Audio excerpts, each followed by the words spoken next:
Sud Radio, les clés d'une vie, Jacques Pessis. Les clés d'une vie, celle de mon invité. Les trains couchettes vous ont mis sur des rails et vous ont aiguillé vers l'écriture après des années où côté livre, vous n'en faisiez pas des kilos. Vous le racontez aujourd'hui à travers un retour aux sources familiales dans un livre. Bonjour, Tonino Benacquista. Bonjour. Alors, ce livre sort Porca Miseria chez Gallimard, un peu des souvenirs d'enfance qu'on va évoquer. Mais le principe des clés d'une vie, c'est d'évoquer votre vie à travers des dates clés. J'en ai trouvé certaines, notamment le 11 avril 1990. C'est votre première télé, d'après mes calculs. C'est un reportage dans le journal de 20 heures à l'occasion de la sortie d'un roman policier, 3 carrés rouges sur fond noir. Et vous évoquez votre époque de gardien de musée. Ah oui, oui. Alors ça, c'est une archive, oui.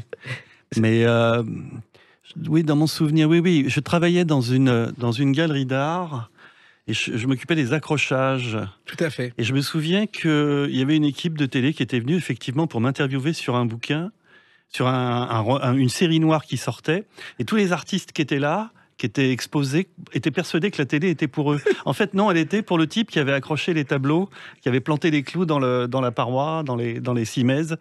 Et voilà, c'était 90, alors d'accord. Voilà. Alors, il se trouve que vous êtes dans cette galerie où il y a 10 visiteurs par jour, je crois. Oui, à peu près. Et vous expliquez que l'art contemporain, c'est pas votre truc. C'est-à-dire qu'au début, j'étais un peu déconcerté, comme beaucoup, quoi. Mais ensuite, vraiment, à la longue, en accrochant des toiles, en montant des installations, il y a le regard qui s'affûte un petit peu, quand même. Même. Mais en même temps, moi, je me souviens de mon premier reportage dans le Figaro. C'était un reportage sur le reste du petit déjeuner de Daniel Spoerry au Grand Palais. Oui, bien sûr. Ah bah oui. Mais moi, j'en ai eu un. J'en ai accroché un. Enfin, accroché, oui. Il y avait...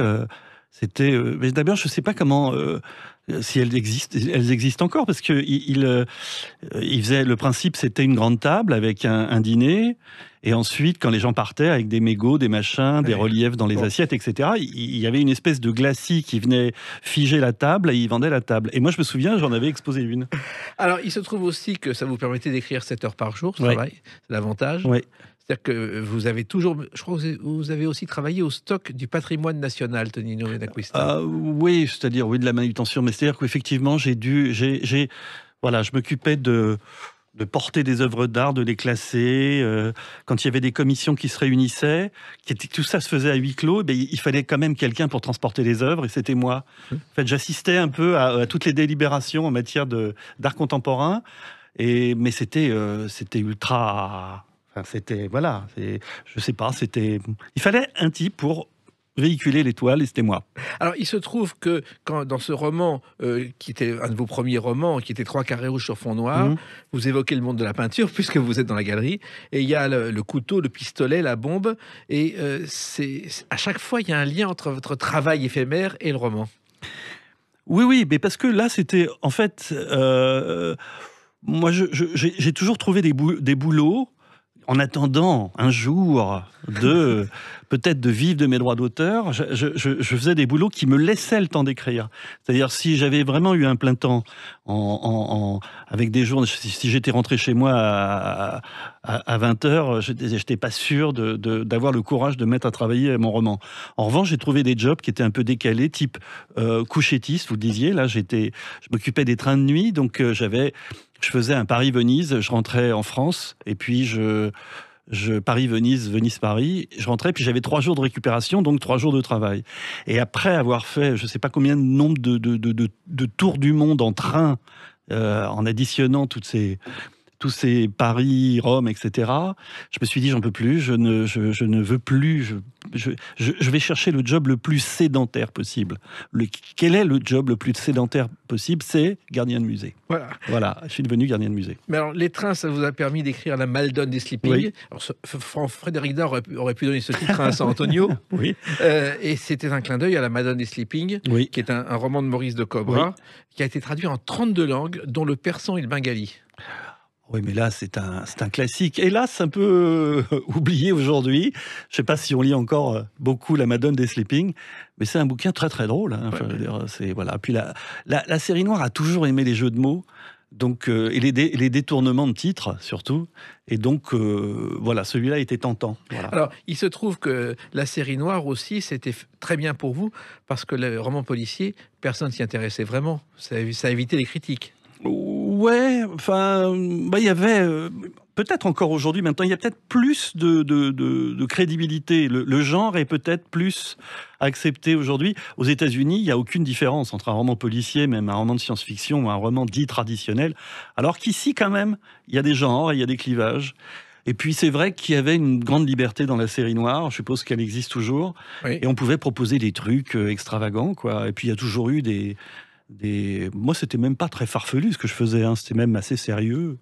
Mais il y a toujours eu des atypiques en série noire, et voilà, et j'ai toujours beaucoup d'attachement pour cette collection. C'est Marcel Duhamel Oui. qui l'a créé, et on oublie que Marcel Duhamel a été le premier à raconter ses souvenirs de la guerre de 14. Ça s'appelait Jamais mon lieutenant, parce qu'en fait, un supérieur lui a demandé de tirer sur des soldats français qui refusaient d'aller sur le front, il a refusé. Oui. C'est un acte de mais courage. après, il y a son bouquin de mémoire qui s'appelle Raconte pas ta vie. Oui. Et qui est une mine inouïe, quoi. Il faisait partie du groupe Octobre, et très très proche de Prévert. C'est Prévert qui a trouvé le titre série noire. Et c'est Prévert qui a trouvé le titre série noire, oui. Après une succession d'accidents d'avion, il me semble, Oui. et dire c'est la série noire, et appelle ça la série noire. Alors, Et la maquette venait de la femme de Marcel Duhamel, qui était Germaine Duhamel, qui avait fait, à partir d'un faire-part de décès, elle avait inversé, le noir était devenu blanc, le liseré était devenu... Et elle a créé cette maquette qui est inouïe, puisque il suffit de voir quelqu'un à 100 mètres traverser la rue, on sait qu'il a une série noire dans la poche, ce qui est quand même incroyable, quoi. Alors, vous avez été, je crois, très jeune, porté un manuscrit de série noire chez Gallimard, Oui. et à votre grande surprise, on vous a reçu, Tonino Benocquister. Oui, enfin, on m'a reçu, c'est-à-dire on m'a demandé si je voulais rencontrer un éditeur. Là, c'est-à-dire qu'aujourd'hui, en 2022, un jeune type de 20 ans arriverait et sonnerait à la porte d'une maison d'édition pour dire, voilà, j'ai un manuscrit. Je suis pas sûr qu'on lui dise, écoutez, on va vous recevoir, venez. Je pense pas. Et moi, je voulais juste déposer le manuscrit et partir en courant. Mais là, ce que je raconte, c'est qu'effectivement, on m'a suivi dans la rue. Oui, Parce que vous n'avez pas laissé votre adresse. Non, j'avais pas mis ni mon nom, ni mon adresse sur le manuscrit. Et le premier, je crois, que vous avez écrit, c'était épinglé comme une pin-up dans un placard de GI. Bon, alors ça, c'était pas ça, c'est le premier publié, Oui. ouais. Mais non, il y en a eu un avant dont je tairai le titre. Mais il y a eu un manuscrit, celui dont je parle, ou celui où j'avais pas laissé mon nom. Et effectivement, je suis allé directement à la maison mère, c'est-à-dire rue Sébastien Bottin. Je sais pas, je devais avoir une vingtaine d'années. Et heureusement que ce bouquin n'a jamais été pris. Alors, écrire des romans, soyons clairs, au départ, c'était pas votre but, vous n'y songiez même pas, vous ne lisiez même pas, Tonino Benocquister. Alors, non, je lisais peu, c'est-à-dire qu'en fait, c'est ce que je raconte un peu dans Porca Miseria, Oui. c'est que il y a cette espèce de paradoxe que j'essaye d'expliquer dans le bouquin, c'est que j'ai écrit avant d'avoir lu. C'est-à-dire la passion de la lecture m'est venue tardivement. Et c'est dommage d'ailleurs, parce que j'aurais adoré le romanesque étant enfant, quoi. C'est-à-dire, j'aurais adoré à 10 ans lire Dumas, et ça n'a pas été le cas. Il y avait quelque chose j'étais assez inhibé là-dessus. Je me disais que voilà, je manquais de légitimité à l'idée de m'attaquer à des grands monuments de la littérature française. Voilà. Et ce qui a tout déclenché, c'est un livre qui est devenu un film dont voici la bande originale. La guerre du feu de Jean-Jacques Hano. Ah oui. Alors la guerre du feu, ça a été un combat, hein. Ça a été la guerre du feu. C'est-à-dire que ça n'a pas été facile. Je sais qu'ensuite, j'ai eu une révélation en lisant les Chroniques martiennes de Bradbury, Cyrano de Bergerac, etc. Mais la guerre du feu, ça n'a pas du tout été facile. Alors, je crois qu'un camarade de classe ou une camarade vous a aidé à comprendre certains textes. Oui, à l'époque, oui. Enfin, je ne veux pas dire que j'étais cancre, mais enfin, effectivement, voilà. Je me souviens qu'on m'avait dit, mais tu sais, Balzac, c'est pas si compliqué, hein, regarde. Et puis, voilà, il y avait un recueil de nouvelles de Balzac. On m'avait dit, mais tu sais, ça parle de pas ça parle de ça. Puis à partir du moment où on vous raconte l'histoire, vous vous dites, bon, ce sont aussi des contes, mais des contes pour adultes, quoi. Mais justement, la guerre du feu, vous l'avez lu, je crois, dans la collection Rouge et Or, Oui. qui est très prestigieuse. Oui. C'était la première collection pour enfants créée en 43. Ensuite, c'est devenu une maison d'édition à part. Oui. Ça a été énorme comme succès dès le départ. Ben, je me souviens très très bien du Rouge, de l'Or. Je me souviens de la couverture de ce livre. Mais effectivement, on voit un guerrier qui court avec une branche enflammée. Ça, c'est le souvenir que j'ai de cette couverture. Mais c'était si effectivement le film de Jean-Jacques Hano avait existé à l'époque, ça m'aurait beaucoup aidé, oui. Je pense. Et puis, il faut signaler quand même vos premiers prix littéraires. Il y en a eu 3 en 91, avec la Commedia des ratés, encore un titre à la Frédéric Dard. Oui. Vous avez eu le Grand Prix de littérature policière, le prix Mystère de la critique et le trophée 813, souvenir d'Arsène Lupin, du meilleur roman. Oui. Ça, c'est un événement pour vous. Oh, oui, 3 prix pour ce... Oui, bien sûr. C'était comme il a dératé. J'en parle beaucoup dans Porca Miseria parce que c'était une façon de raconter, mais de manière romanesque, mon quartier, le quartier de mon enfance, et puis le retour en Italie. Et là, c'est vrai que dans Porca Miseria, 25 ans plus tard, je raconte presque la même histoire, mais la vraie, quoi, oui. la vraie. Parce que là, il y avait un escroc, je crois, qui créait de faux miracles. Oui, voilà, c'est ça. Il y a une histoire il y a une arnaque au miracle avec du vin, une espèce de vin un peu... une espèce de vinasse qui devient à un moment donné un vin sacré. Et voilà, c'est une histoire d'arnaque. Et puis le pauvre personnage qui s'appelle comme moi à peu près, quoi. Parce que j'ai toujours pris une espèce d'avatar voilà, le type s'appelle Antoine, là il s'appelle Antonio, donc c'est un peu mon prénom, etc. Et voilà, c'est un type il court sur 4 romans et puis il a toujours le don pour tomber au mauvais endroit au mauvais moment. Et voilà. Et vous êtes tombé au beau moment, le 2 mars 2002. On en parle dans quelques instants sur Sud Radio avec Tonino Benacquista. Sud Radio, les clés d'une vie, Jacques Pessis. Sud Radio, les clés d'une vie, celle de mon invité Tonino Benacquista. Il y a ce livre Porca Miseria chez Gallimard qui sont vos mémoires. Donc finalement, au fil des dates, on évoque ce livre avant d'en parler tout à l'heure plus longtemps. Alors, 2 mars 2002, grand soir pour vous, parce que vous avez 3 Césars pour ce film dont voici la bande originale.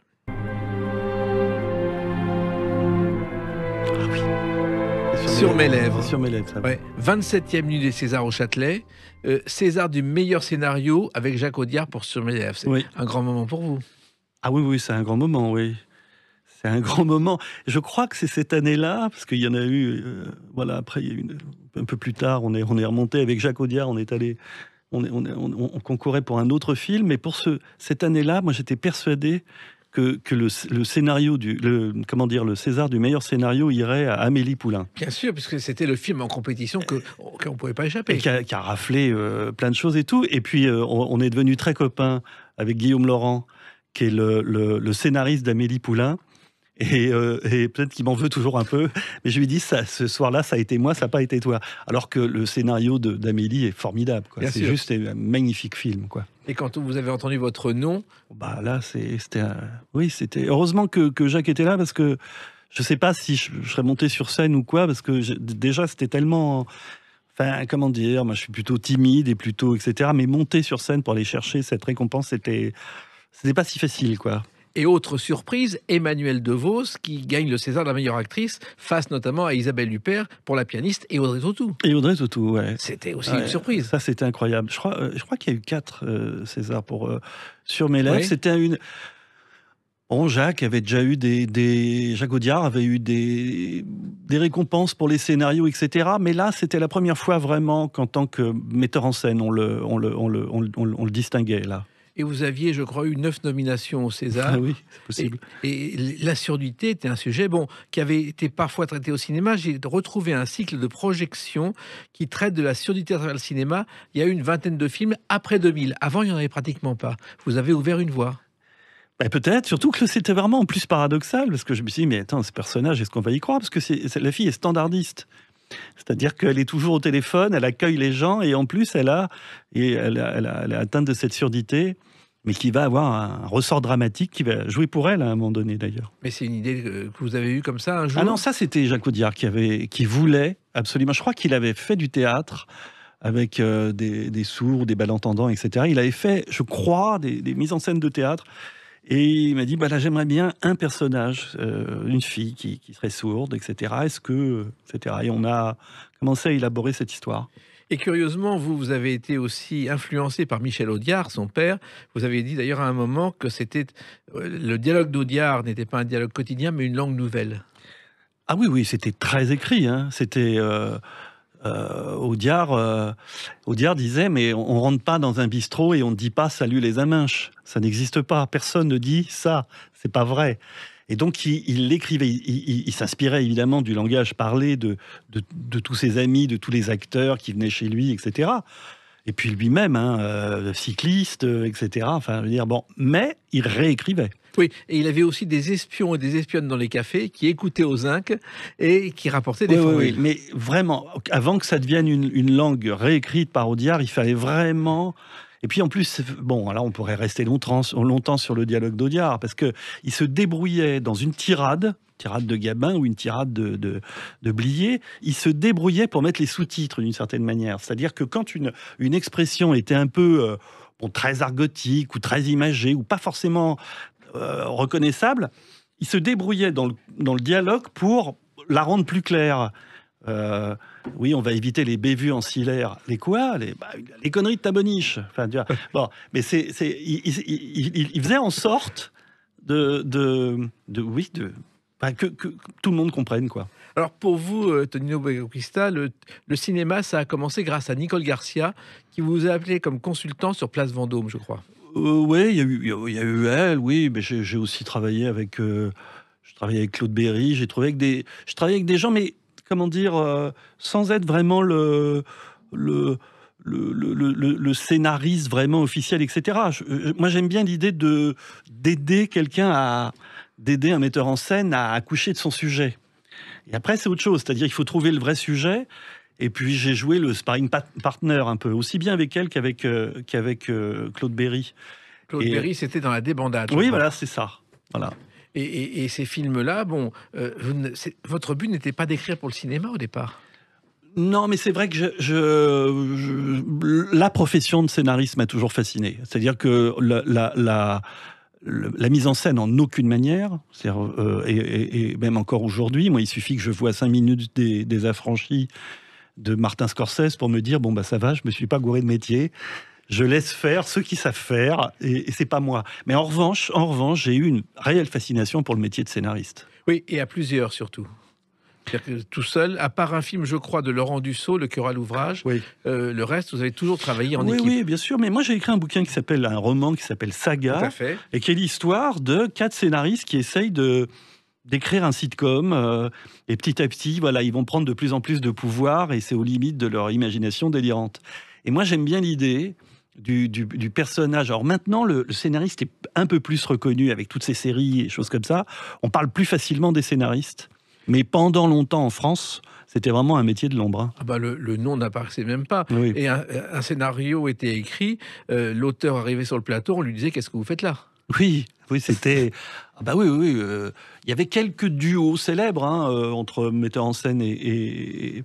Mais alors Michel, c'est vrai qu'il a été un des premières figures comme ça de cette profession. Alors beaucoup en tant que dialoguiste, mais en tant qu'adaptateur beaucoup, parce que Michel Audiard était un adaptateur redoutable.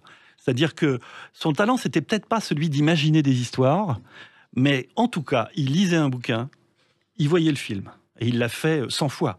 C'était un adaptateur né, il était extraordinaire là-dessus. Et son fils aussi, d'ailleurs. Son fils aussi est un adaptateur. Et Audiard avait commencé comme critique de cinéma en ne voyant pas les films et en faisant la critique, en disant comme ça, je ne serai pas influencé. Alors, j'en reviens à ce roman Saga, parce que finalement, ça a été un immense succès, ce roman. Ça a été, vous êtes, grâce à ce livre, entré dans le club des auteurs à succès, je crois, Tonino Bacoquista. Ouais, ça s'est très bien passé, celui-là. Je ne sais pas pourquoi. Encore aujourd'hui, il existe toujours, le bouquin existe toujours. Et puis on me dit, toute cette vague des séries aujourd'hui, vous étiez précurseur, etc. Ce qui n'est pas vrai, parce que les séries et les feuilletons ont toujours existé. Mais disons que là, c'est la première fois que je mettais en avant ce travail de fabrication de la fiction. Voilà. Oui, et en même temps, en vous inspirant d'une histoire vraie, je crois que sur la 5 de Hersan et Berlusconi, il y avait eu Voisin-Voisine, qui était un feuilleton en 18 épisodes de 60 minutes, où les dialogues étaient écrits juste avant d'être joués. Ah là, c'était extraordinaire, ouais. Mais moi, alors une histoire vraie, c'est-à-dire qu'effectivement, j'avais ce souvenir, c'était une époque un peu où je j'étais un peu, voilà, je sortais beaucoup, j'avais une vie un peu dissolue, et il m'arrivait de rentrer chez moi à 5 heures du matin et d'allumer la télévision, et je tombais effectivement sur cette série, mais qui n'était pas destinée à être vue, en fait. Elle n'était pas écrite pour être vue. Elle était faite pour remplir des quotas de création française, en fait. C'est extraordinaire. Et en fait, voilà, c'est pour ça qu'elle avait été diffusée, la série, à 5 heures du matin. À 5 heures du matin. Et il fallait vraiment être un octambule assez irresponsable pour rentrer chez lui à 5 heures du matin et regarder ce truc-là. Et je me suis un peu renseigné, le premier sitcom de l'histoire, c'est aux États-Unis. Ça s'appelle L'Extravagante Lucie. C'est en 1951, avec une certaine Lucie Roccardo qui rêvait d'être une artiste et qui faisait des pires conneries. C'était monstrueux. Mais c'est pas la fameuse Lucille Ball. C'était pas I Love Lucy. Non, c'était L'Extravagante Lucie. Ah non, ça je connais pas. Je connais I Love Lucy, mais voilà, mais qui a été diffusé très tardivement à la télévision française, 40 ans plus tard. D'accord. Alors, Claude Berry, on en a parlé aussi. La débandade, ça a été aussi un film événement. Bon, on n'a pas beaucoup vu, mais on en a beaucoup parlé. Sans doute, parce que c'était... Claude Berry voulait continuer la série, sa vie, il voulait raconter sa vie, c'est-à-dire il avait commencé avec Le vieil homme et l'enfant, et là, il y a eu, je sais pas, il y en a eu 10, je sais pas combien il y en a avant, le mal du siècle, etc. Et puis, la débandade, voilà, il avait envie de raconter 7 épisodes de sa vie. Et là, il vous a appelé aussi pour travailler avec lui. Oui, parce qu'il avait lu ce roman sur l'art contemporain, lui étant très, passion pour l'art contemporain. Il voulait qu'on parle de mon bouquin sur l'art contemporain, donc Carré rouge sur fond noir. Et de fil en aiguille, il m'a dit « Oh, tu serais pas libre en ce moment parce que j'ai envie de raconter un truc sur moi, là, ma vie, etc. » Donc, je suis allé chez lui tous les jours. Et c'était insensé, quoi. C'est-à-dire, tous les jours à travailler à cette histoire-là. Et puis voilà, quoi. Eh ben oui, et ça a continué. Et il y a une autre date importante pour vous dont on va parler dans quelques instants, c'est le 8 mars 2015. À tout de suite sur Sud Radio avec Tonino Benacquista. Sud Radio, les clés d'une vie, Jacques Pessis. Sud Radio, les clés d'une vie, mon invité Tonino Benacquista pour ce livre Porc et Miseria chez Gallimard, un livre de souvenirs de votre enfance qu'on va évoquer longuement tout à l'heure, même si on a déjà parlé de vos jeunes années. Alors 8 mars 2015, ce jour-là, et je pense que c'est une revanche pour le mauvais élève que vous étiez, vous êtes à la Sorbonne pour un master. Vous vous en souvenez ? Oh, écoutez, je pense que oui, parce que je n'y suis pas allé très souvent, mais... Oui, là, j'étais dans un amphi, oui. Ouais. Alors là, c'était incroyable, oui. Ça, c'est... Après, on se sent porteur d'une parole, et puis il y a des jeunes gens qui vous disent « Oh, mais moi, quand j'étais jeune, ma mère m'a fait connaître vos romans, etc. » Donc là, on prend un coup de vieux, quand même. Oui, mais enfin, vous êtes choisi parce que vous symbolisez pour les étudiants les liens unissant les deux filières du master, édition et audiovisuel. Oui, c'est ça, ouais. Bah oui. Non, mais voilà, l'idée, c'était de dire, voilà, à partir d'une idée, justement, une idée de fiction, peut-être une idée de situation, pourquoi est-ce qu'on va aller vers le roman et pourquoi est-ce qu'on irait vers le scénario de cinéma ou le scénario de bande dessinée qui n'a rien à voir. Et donc, voilà, ce sont des genres complètement différents.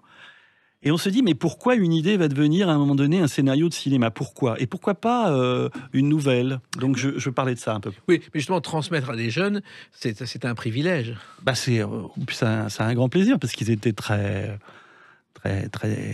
On sentait chez eux déjà le besoin de raconter, de travailler dans la fiction, etc. Bon, moi, c'est vrai que je suis pas un bon pédagogue, mais disons que je peux assez facilement parler de fiction. Ça me passionne toujours autant. Oui, et je pense qu'on vous a beaucoup interrogé ce jour-là, d'après les archives que j'ai retrouvées, sur vos méthodes de travail. Oui. Bien sûr, parce qu'on est toujours curieux de savoir, voilà, comment ça se passe même matériellement, quoi. Comment ça se passe avec un metteur en scène, comment ça se passe quand on se met au boulot pour écrire un roman, etc. Oui, mais justement, beaucoup ont fait des écoles. Vous êtes un autodidacte complet.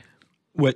Oui, je suis passé quand même par... Moi, j'ai commencé à écrire mon premier roman, mais c'était vraiment... Je sortais du... C'était mon tout premier manuscrit. Hein. Je n'ose même pas parler de roman. Parce que, bon, mais oui, c'était un roman policier. Et c'était vraiment pratiquement la dernière année. C'était en terminale, quoi. Au lieu de réviser le bac, j'étais plutôt sur ce roman. Mais tout de suite après, quand j'ai eu ce bac... Je me suis inscrit à Sancier parce que je savais qu'il y avait un cours de scénario et je voulais savoir comment se présentait un scénario. Déjà, ne serait-ce que physiquement, je voulais en toucher un et voir intérieur, jour, personnage, machin. Et je savais qu'en passant par la fac, mais c'était le seul cours auquel j'allais en fait. Oui, et ça vous a appris beaucoup de choses? Oui, moi, dans mon souvenir, enfin, juste l'anecdote, c'est que moi c'était le scénario. Et puis, il y avait il y avait un amphi, il y avait 300, le jour de la rentrée, il y avait donc 300 étudiants dans cet amphi. Et on a tous rempli une petite fiche avec qu'est-ce que vous voulez faire dans le cinéma. La semaine suivante, le prof est arrivé avec le paquet de petites fiches et il a dit, alors, nous avons dans cette salle un scénariste, voilà, monsieur machin, donc, et 299 metteurs en scène. Voilà. Et c'était vous le scénariste. Oui. Alors, Tonino Buenacquista, il y a aussi une chose, c'est que vous ne vous êtes jamais considéré comme un écrivain, mais comme un artisan de la fiction, ce qui est très différent. Oui, maintenant, j'ose plus assumer le mot écrivain 40 ans plus tard. Surtout après avoir écrit Porca Miseria. Maintenant, disons que j'assume. Mais voilà, pendant très très longtemps, je me suis dit, voilà, je suis un conteur, je suis un fabricant d'histoire et j'essaye de le faire avec le plus de cœur, le plus de sincérité et le plus de concentration possible. Et déjà, rien que ça me suffit. Avoir une casquette avec marqué écrivain dessus n'était pas absolument nécessaire. Non. Surtout que non seulement il y a eu le roman, mais il y a eu les nouvelles. Et les nouvelles, c'est pas si fréquent qu'on s'attaque à ce genre. Ouais. Et en plus, pour plein de raisons, mais notamment parce que c'est pas un genre qui est très aimé en France non plus. En France, c'est le roman. Le truc, c'est le roman, quoi. Alors que dans plein de pays, hein, en Amérique du Sud, au Danemark, oui, ou même aux États-Unis, quoi. Mais en France, non, ça reste le pays du roman. Et je me suis un peu renseigné, la nouvelle est apparue à la fin du Moyen-Âge, et c'était proche de l'inspiration réaliste du roman, et de la fable et du conte. Oui, c'est ça. C'est ça. Mais moi, je suis en train de travailler un recueil de nouvelles, mais la fulgurance de la nouvelle, en fait, répond à une question toujours. Voilà. Et la chute nous aide à répondre à cette question. Et moi, on est concentré sur une seule situation, une intrigue, elle est développée, il n'y a pas de personnage annexe, il n'y a pas de sous-intrigue, il n'y a pas de digression, il n'y a pas tout ça. On est concentré sur une situation et on l'a fait aboutir jusqu'au bout. Alors, il se trouve aussi, Tonino Buenacquista, que vous vous considérez comme, alors j'aime pas le mot parce que c'est un mot anglais, un storyteller. Oui, je peux l'utiliser dans la mesure où il n'y a pas exactement l'équivalent en français. On peut dire conteur peut-être, mais storyteller, c'est d'abord fabriquer des histoires, c'est concevoir des histoires, quel que soit le domaine, hein, quel que soit le domaine. Il y a beaucoup de... Voilà, Stephen King est un storyteller, hein, oui. Je veux dire, bon. Et puis il y a tous ces showrunners, pour employer un autre mot très très français, qui a déboulé il n'y a pas très longtemps, c'est-à-dire des gens qui conçoivent des séries télé. Ou directeur de collection, je sais pas comment on pourrait dire aujourd'hui, ce sont des storytellers aussi. C'est raconter des histoires. Mais il n'y a pas tellement. Un conteur suffit pas, quoi. Alors c'est raconteur d'histoire, mais là les Américains ont un mot. Voilà. Et alors je me suis un peu renseigné. L'origine de ce mot, c'est les années 90 dans le monde de l'entreprise, du marketing et de la politique. Et l'un des premiers théoriciens s'appelle Steve Dennings et il le présente comme une accroche narrative pour capter l'attention. Alors oui, ça, bon, le storyteller, c'est raconteur d'histoire, mais le storytelling, oui, c'est autre chose. C'est autre chose, c'est-à-dire qu'on va parler d'un homme politique, on va dire on va faire du storytelling. Voilà. Il est arrivé là, il a fait ci, voilà, c'est ça geste un peu, quoi, ce garçon. Alors, le plus difficile pour vous quand vous faites un roman ou un scénario, c'est de trouver la situation. Oui. Ça, c'est le plus dur, oui. Oui. Mais oui, parce que moi, je passe beaucoup de temps, dans un premier temps, à ne pas, à trouver des raisons de ne pas écrire cette histoire. Et à un moment donné, quand j'arrive à répondre, en disant bah non, il ne faut pas l'écrire parce que ça a été fait là, parce que est-ce que c'est moi qui dois. Et très facilement, je vais me dire bah oui, non, c'est vrai. Voilà, je me suis posé non, j'ai pas à l'écrire, quoi. Elle n'a pas de légitimité, cette histoire. Et puis à un moment donné, il y a toutes celles qui passent au travers, c'est-à-dire que au bout de 2 ans où je me suis dit non, il faut pas que je l'écrive, etc. Mais l'histoire résiste. Moi, je me dis j'y vais. Voilà. Et vous faites un plan pour connaître la fin, ce qui n'est pas le cas de tout le monde. Ah, ça, je parlerai pas pour mes petits camarades. Je sais pas parce que Mais vous savez, il y a ce dessin de Sampé que j'adore, où c'est un écrivain qui va voir son éditeur et qui lui dit oh, j'ai commencé ce roman comme ça, et puis je me suis laissé porter par les personnages, et puis il y en a un qui m'a dit bon, bah, que je ferais bien de changer d'éditeur. Oui. Voilà. Mais c'est pas votre cas. En revanche, après, une fois que le plan est fait, vous continuez et ça prend beaucoup de temps. En revanche, le scénario, ça, vous n'avez jamais pris l'initiative. C'est toujours arrivé vers vous. Oui, bien sûr, parce que, alors là, je ne vais pas rentrer dans des considérations purement professionnelles de comment naît un scénario, etc. Mais ça part rarement du scénariste. Je veux dire, en France, aux États-Unis, oui. Mais en France, c'est plutôt sur le souhait soit d'un producteur, soit d'un metteur en scène. Et c'est le poste roi en France, quand même. C'est ça, c'est la mise en scène. Et faire aboutir un scénario quand on est que scénariste, c'est très, très difficile. Oui, parce qu'on est tout seul derrière sa feuille. Et pas que, parce qu'après, il y a une machine à mettre en marche. Et le texte ne suffit pas, il faut autre chose. Il faut savoir que derrière, il y a un metteur en scène qui va dire bon, ben, c'est moi qui vais dire moteur, là, c'est moi. Et ça rassure les producteurs. Un scénariste rassure pas beaucoup les producteurs. Non, et puis il change d'avis tout le temps, en même temps que le metteur en scène.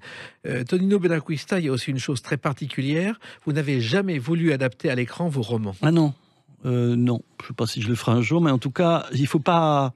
Je pense qu'on n'est pas soi-même son meilleur adaptateur. Moi, parce qu'il faut une énergie, il faut un regard nouveau, il faut une énergie nouvelle. Et puis quand on est resté 2-3 ans sur une histoire, vraiment repiqué au truc, je suis pas sûr de faire les bons choix. Je préfère qu'il y ait une nouvelle énergie derrière qui arrive. Puis si ça marche, vous en tirez la gloire. Si ça marche pas, c'est pas de votre faute. Voilà, C'est exactement. Exactement. Mais vous vous renseignez quand même. Je crois que quand Les Morsures de l'Aube, Antoine Decaunes l'a adapté, vous avez voulu savoir exactement ce qu'il allait faire. Oui, mais c'est normal. Enfin, exactement, ça c'est pas possible. Mais comment dire, il faut quand même au moins une fois avoir un rendez-vous avec un metteur en scène, une équipe, un producteur, pour savoir quelles sont leurs intentions, c'est-à-dire savoir s'il n'y a pas une méprise totale, si vraiment ils veulent bien adapter ce bouquin.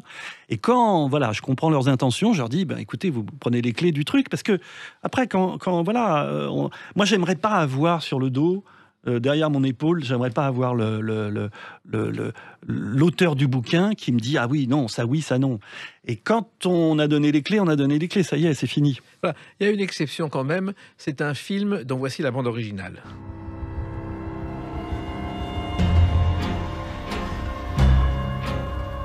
Malavita. Ah oui. De Luc Besson. Et oui, là, oui. vous avez un petit peu plus travaillé sur le sujet. Non, j'ai lu. Non, je l'ai lu et je lui ai donné mon avis comme ça. Mais c'est Luc Besson, l'adaptateur. Hein. Oui, mais en même temps, Malavita, ça avait été un gros succès. Il y a eu 2 tomes. Oui, bah, oui, le bouquin, oui, bien sûr. Non, mais il est resté. Alors lui, il a toujours dit qu'il était resté très, très fidèle au livre. Et puis c'est assez vrai. C'est vrai que ça colle beaucoup, beaucoup au livre, oui. C'est-à-dire que c'est une famille d'Américains qui habitait un village Cholon-sur-Avre. Je me suis renseigné, ça n'existe pas. Non, ça n'existe pas. En même temps, c'est en Normandie et c'était des histoires dignes des séries américaines qu'on voit à la télévision. Ouais. Avec la mafia qui s'en mêlait. Oui. Oh, bah, de toute façon, c'était tellement invraisemblable de voir arriver dans ce petit village normand parce que ça a été tourné en Normandie. Mais quand ils ont vu Michel Pfeiffer avec un cabas allant faire des courses sur la place du village, ils ont tous été un peu tétanisés quand même. Hein. Ça a été et donc voilà, Besson avait envie de ce casting comme ça, indiscutable, je veux dire, prestigieux. C'est-à-dire qu'on voit Robert De Niro dans un petit village, c'est Robert De Niro, et c'est potentiellement quelqu'un de très dangereux. Oui. Voilà. Et c'est difficile de donner... Ça aurait été difficile de donner ce rôle-là à quelqu'un qui n'impose pas son personnage d'un seul coup, comme Robert De Niro, mais ça aurait pu être Pacino, mais le club est assez fermé en même temps. Hein. Oui, mais De Niro a accepté tout de suite parce qu'il y avait la mafia et que depuis Les Affranchis, il connaissait le sujet. Oui, et puis ils étaient, je pense, assez liés avec Luc Besson, etc. Hein. Voilà. Mais juste à côté d'ailleurs de ce village, imaginaire, Oui. il y avait la maison de Yul Brynner, qui a vécu beaucoup en France, qui était marié à une Française, Doris Brunner. D'accord. En Normandie, donc. En Normandie. Ok. Et puis il y a le théâtre, vous avez fait une pièce de théâtre, oui. le contrat, au Studio des Champs-Élysées, et là, en revanche, vous avez suivi jusqu'au bout. Bah oui, je suis allé aux répétitions, et puis cette pièce continue à être jouée d'ailleurs. Et là aussi, c'est une affaire. Il y a une histoire de gangster, mais voilà, c'est un affrontement entre un gangster et un psychanalyste. Et elle a été jouée. Puis en plus, c'est bizarre. Enfin, c'est pas bizarre. Je suis très content, mais elle a été jouée au Canada, en Suisse, en Belgique, enfin dans tous les pays francophones. Et jusqu'à l'année dernière, il y avait encore une troupe qui la jouait. Et puis voilà, il en est question à nouveau. Mais voilà, c'est une confrontation, deux personnages. Là, par exemple, là, tout est dans le dialogue entre les deux. La confrontation, c'est deux personnages qui ne sortent pas d'une pièce. Et puis, à un moment donné, c'est un duel entre les deux. Donc ça, c'était pour moi du théâtre. Mais ça ne voulait pas dire que je me dis, ah bah tiens, je vais faire une pièce de théâtre, tiens, voilà. Non, non, non. Ça a été entre 4 et 5 ans de travail, pas de manière continue. Je l'ai fait lire à des techniciens, je l'ai fait lire à des psys, je l'ai fait lire à... et puis j'ai changé, jusqu'à aboutir à ce texte. Mais c'était un travail de longue haleine, parce que je voulais pas dire n'importe quoi, aussi bien dans le domaine de la psychanalyse que chez celui des gangsters. Et vous dites jamais n'importe quoi, surtout quand vous vous racontez. On en parle avec une autre date, le 6 janvier 2022. À tout de suite sur Sud Radio avec Tonino Benacquista. Sud Radio, les clés d'une vie, Jacques Pessis. Sud Radio, les clés d'une vie, mon invité Tonino Benacquista, 6 janvier 2022, donc sorti de Porca Miseria chez Gallimard, un roman ou un récit plutôt de vos origines, parce que vous racontez, c'est rare de votre part, votre parcours, la découverte de l'écriture et votre famille. Oui. Oui, c'est rare, c'est unique, c'est un cas unique, c'est-à-dire que je n'y reviendrai pas. Il fallait que je raconte une fois dans ma vie une histoire vraie, et en l'occurrence la mienne. Mais il m'a fallu peut-être 30 ou 40 ans de fiction avant de raconter cette histoire vraie. Et voilà, c'est fait, et je vais pouvoir retourner vers la fiction maintenant. Mais je me disais que voilà, je pense que tout écrivain, à un moment donné, on passe par ce récit-là, celui des origines. Oui. Et alors justement, Porca Miseria, d'abord, les Français ne savent pas vraiment ce que ça veut dire. Bon, quand on traduit littéralement, ça veut dire putain de merde, c'est clair. En gros, oui. Ouais. Bon, chienne de vie, j'aime bien dire chienne de vie. Mais c'est un peu ça, quoi. Oui. Et c'est une expression que vous avez entendue dans votre enfance quotidiennement. Ah, au berceau, je pense même d'ailleurs. Mon père, effectivement, chienne de vie. Mais il y avait dans Miseria, il y avait certainement un peu, il y avait de la pauvreté, certes, mais il y avait aussi de la misère, de la fatalité. Voilà, il y a aussi de la fatalité là-dedans, dans Porca Miseria. Oui, parce qu'en plus, vous êtes d'origine italienne, oui. Vous êtes le seul de la famille né en France, voilà. Mais vous avez vécu une enfance à l'italienne. Oui, parce que effectivement, mes parents ont pas parlé un français. Enfin, ils préféraient parler italien entre eux, ce qui n'était pas le cas de tous les Italiens. Hein. Je veux dire, il y avait beaucoup de voisins où ils avaient imposé le français à la maison. Moi, c'était pas tout à fait le cas. Alors, moi, étant né en France, donc en 61. Spontanément, j'ai parlé le français dans la rue et à la maternelle, ce qui n'était pas le cas de mes frères et sœurs, qui eux l'ont appris à l'école. Oui. Donc ça fait une sacrée différence. Et en même temps, vous parliez quelquefois italien à la maison. Oui, un italien, disons, une espèce de dialecte romain, matiné de napolitain, entre les deux, entre le romain et le napolitain. Et c'est vrai que, voilà, mais quand j'ai dû apprendre l'italien, à un moment donné, je me suis dit, je vais quand même essayer d'apprendre l'italien. Et c'était en 4e, il y a eu le premier cours d'italien, je crois, même dans le Val-de-Marne, je crois que c'était la première fois. Et donc, j'ai dû apprendre l'italien, je dirais presque celui de Dante, presque, à l'école. Alors, vous expliquez aussi que dans ce livre, que Tonino, c'était pas au départ un prénom qui aurait pu vous toucher. C'est-à-dire que c'était un diminutif, ça fait pas très sérieux. Oui, mais même le nom plus prénom, c'est très chantonnant, quoi. Tonino Benacquista, c'est long et c'est très, oui, c'est très sud, c'est très, voilà. Je me dis, un Tonino, on peut pas prendre au sérieux un Tonino, quoi. C'est pas possible. Enfin, je veux dire, il y a tout de suite quelque chose de familier dans le nom plus prénom.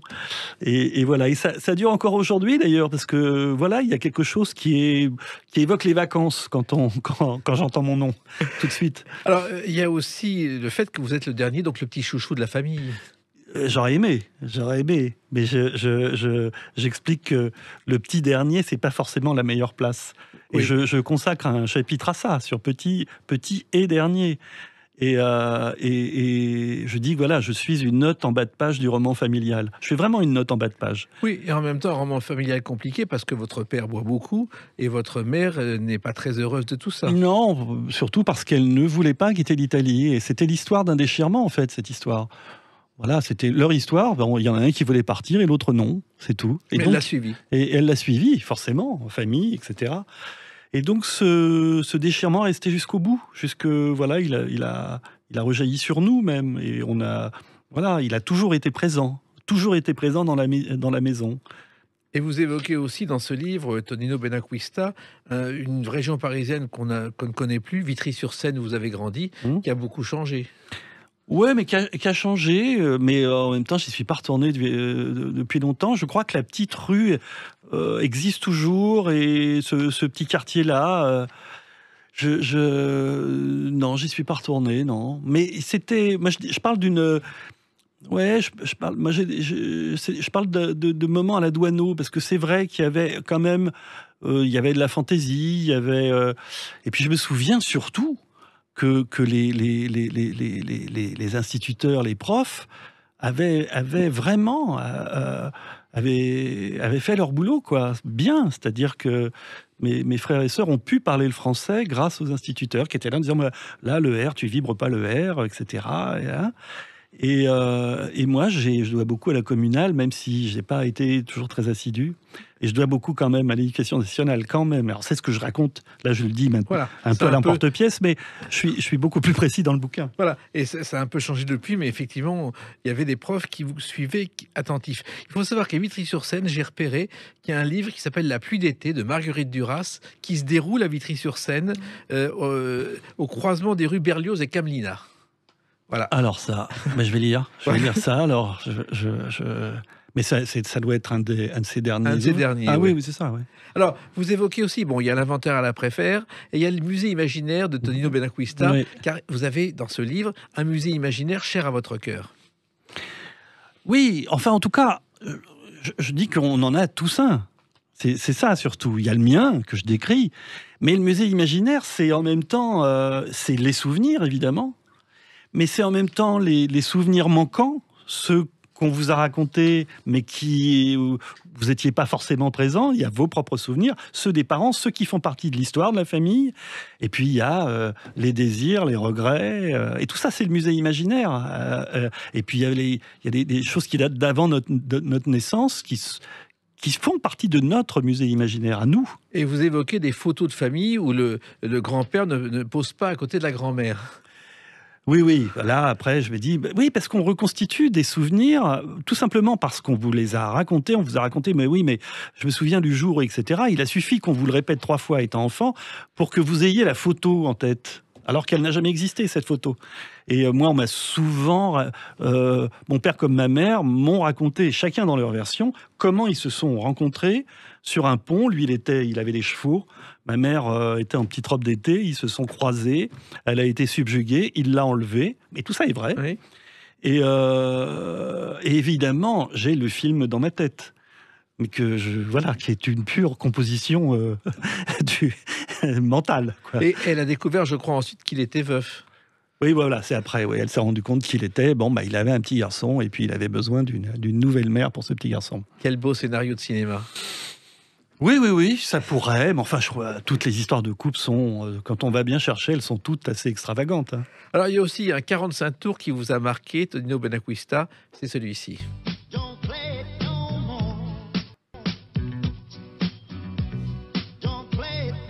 Adriano Celentano, Ouais. idole de votre enfance. Ah oui, j'adorais Celentano.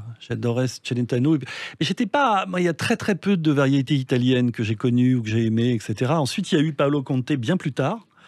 Il y avait cette chanson qui était Azzurro, qui était écrite par Paolo Conte, mais chantée par Celentano. Et puis cette voix éraillée, cette voix qui pouvait chanter du rock. Voilà, c'était pour moi, c'est le timbre de l'enfance, comme ça. Mais il n'y a que ça, parce qu'après, c'était surtout la variété française, et notamment après, quand j'ai découvert Brassens, Brel et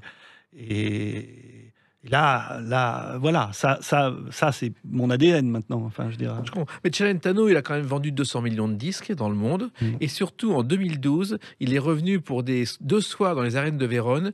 Et pour que les spectateurs puissent le voir, il a mis 6000 places au prix de 1 euro. Ça a été extraordinaire. Enfin, élégant, c'est classe. Alors, il y avait quand même dans la maison un sourire, c'était votre sœur, qui était le sourire, la joie de la maison. Vous le racontez dans ce livre.